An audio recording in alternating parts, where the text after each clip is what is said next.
ሰላም ጤና ይስጥልኝ ውድ ተመልካቾቻችን፣ ዛሬ እንደ ሀገር ብዙ ጊዜ የማንነጋገርበት ነገር ግን ለሚሊዮን ዜጎች የህይወት ጉዳይ የሆነ ነገር እንመለከታለን። እሱም የኢትዮጵያ ጡረተኞች የኑሮ ሁኔታና የደሞዝ ጭማሪ ጥያቄ ነው። ጡረተኞች ማለት ዛሬ እኛ የምንጠቀምበትን መንገድ፣ ትምህርት፣ ጤና ተቋማት ያቆሙ ዜጎች ናቸው። ነገር ግን ዛሬ ብዙዎቻቸው በክብር መኖር አልቻሉም። ዛሬ ላይ በኢትዮጵያ ብዙ ጡረተኞች የሚቀበሉት ወርሃዊ ገቢ በአማካኝ ከ3000 ብር እስከ 5000 ብር ይሆናል። በዚህ የገንዘብ መጠን አንድ ጡረተኛ በወር የሚያስፈልገውን ምግብ፣ ቤት ኪራይ፣ መድኃኒት፣ ጤና ምርመራና ትራንስፖርት፣ ውሃ፣ ኤሌክትሪክ እነዚህ ወጪዎች ሲደመሩ የሚወጣው ወጪ ከሚቀበለው ጡረታ በእጅጉ ይበልጣል። ይህ ማለት ጡረተኛ በራሱ ገቢ መኖር አይችልም ማለት ነው። ክቡራን ተመልካቾቻችን፣ በዚህ ቪዲዮ ለጡረተኞች የጡረታ አበል ጥያቄ የመፍትሄ አማራጮችን እነግራችኋለሁ። አብራችሁን ቆዩ። በኢትዮጵያ የሚኖሩ በሺዎች የሚቆጠሩ ጡረተኞች ከፍ ባለ የኑሮ ወጪና ዝቅተኛ የጡረታ ደሞዝ መካከል ተጨንቀው እየኖሩ መሆናቸው እየተገለጸ ነው። የምግብ፣ የመድኃኒት፣ የቤት ኪራይና የትራንስፖርት ዋጋ በፍጥነት ሲጨምር የጡረታ ደሞዝ ግን ለረጅም ዓመታት አልተሻሻለም የሚል ቅሬታ በስፋት ይሰማል። በአሁኑ ሰዓት አብዛኞቹ ጡረተኞች በወር ከ3000 እስከ 5000 ብር መካከል የሚገኝ ጡረታ እንደሚቀበሉ ይገልጻሉ። ይህ ገንዘብ ዛሬ የሚኖረውን የኑሮ ወጪ ለመሸፈን በቂ እንዳልሆነ ጡረተኞች ይናገራሉ።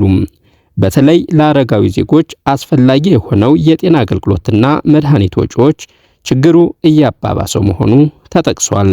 ሌላው የዋጋ ግሽበት ተጽዕኖ ወይም የኑሮ ውድነት ነው። ባለሙያዎች እንደሚገልጹት የዋጋ ግሽበት በጡረተኞች ላይ የሚፈጥረው ተጽዕኖ እጅግ ከባድ ነው። የገንዘብ ዋጋ እየቀነሰ ሲሄድ የጡረታ ደሞዝ ከዋጋ ግሽበት ጋር ካልተጣጣመ ጡረተኞች የግዢ ኃይላቸው በየዓመቱ እየቀነሰ ይሄዳል። በአሁኑ ወቅት የጡረታ ስርዓት ዋና ችግሮች እነዚህ ናቸው። ዝቅተኛ የመነሻ ጡረታ። ከረጅም ዓመት አገልግሎት በኋላም ብዙ ጡረተኞች መኖር የማያስችል ዝቅተኛ የጡረታ አበል እየተቀበሉ መሆናቸው ተጠቅሷል። ከኢንፍሌሽን ጋር አለመጣጣም። ዋጋ በፍጥነት ሲጨምር ጡረታ ግን ሳይሻሻል መቆየቱ ዋና ችግር ሆኗል። የማህበራዊ ድጋፍ እጥረት። በተለይ በጤና መድኃኒትና ትራንስፖርት ዘርፍ የተለየ ድጋፍ እንዳልተዘጋጀ ይገለጻል። አሁን ደግሞ የመፍትሄ አማራጮችን እነግራችኋለሁ።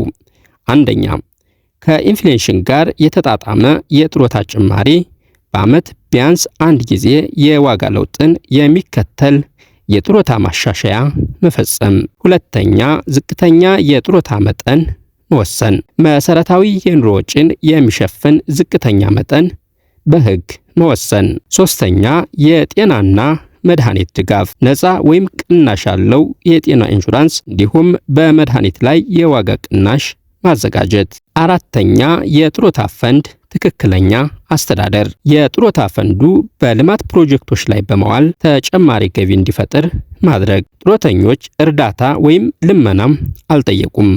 ለሀገር ያበረከቱት አገልግሎት በክብር እንዲከፈል ይጠይቃሉ። ሀገር የአረጋዊ ዜጎችን ክብር ካልጠበቀም ዘላቂ ልማት ማምጣት እንደማይቻል ባለሙያዎች ያስጠነቅቃሉ።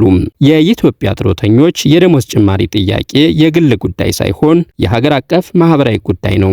ፖሊሲ አውጪዎች ዘላቂ፣ ፍትሐዊና ከኢኮኖሚ ሁኔታ ጋር የተጣጣመ መፍትሄ እንዲያቀርቡ ጥሪ ቀርቧል። አብራችሁን ስለቆያችሁ ከልብ እናመሰግናለን። ቪዲዮውን ላይክ በማድረግ ለሚመለከታችሁ አካላት እንዲደርስ አድርጉም። ወቅታዊና ጠቃሚ መረጃዎች እንዲደርሷችሁ ሰብስክራይብ ማድረግ አትርሱ።